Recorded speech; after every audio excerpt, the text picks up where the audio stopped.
அஸ்ஸலாமு அலைக்கும். இந்த வீடியோவில் நபி ஸல்லல்லாஹு அலைஹி வஸல்லம் அவர்களுடைய கபூர் கட்டிடம் கட்டப்பட்டுள்ளதா? அதற்கு முன்பு இந்த வீடியோவை இப்லீஸ் பார்க்க விடாமல் தடுப்பான்.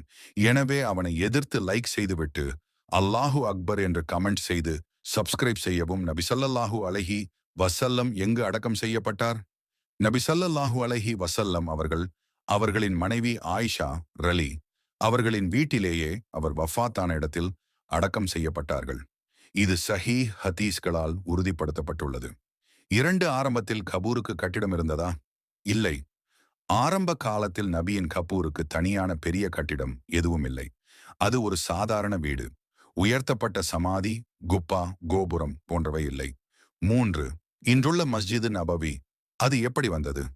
காலப்போக்கில் மஸ்ஜிது நபவி விரிவாக்கப்பட்ட போது நபி அவர்களின் கபூர் இருந்த ஆயிஷா ரலி அவர்களின் வீடு மஸ்ஜிதின் எல்லைக்குள் இணைக்கப்பட்டது.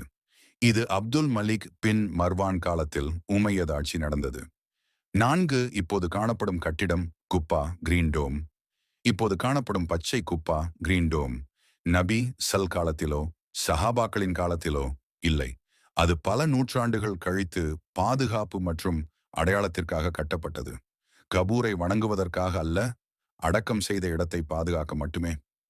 5. இஸ்லாமிய நிலைப்பாடு என்ன?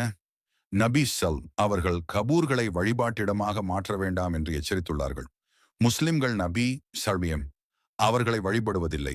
அவர்களுக்காக சலவாத் சொல்கிறோம், மரியாதை செலுத்துகிறோம். சுருக்கமாக, நபி சலி அவர்களின் கபூர் மீது அவர்களின் காலத்தில் கட்டிடமில்லை.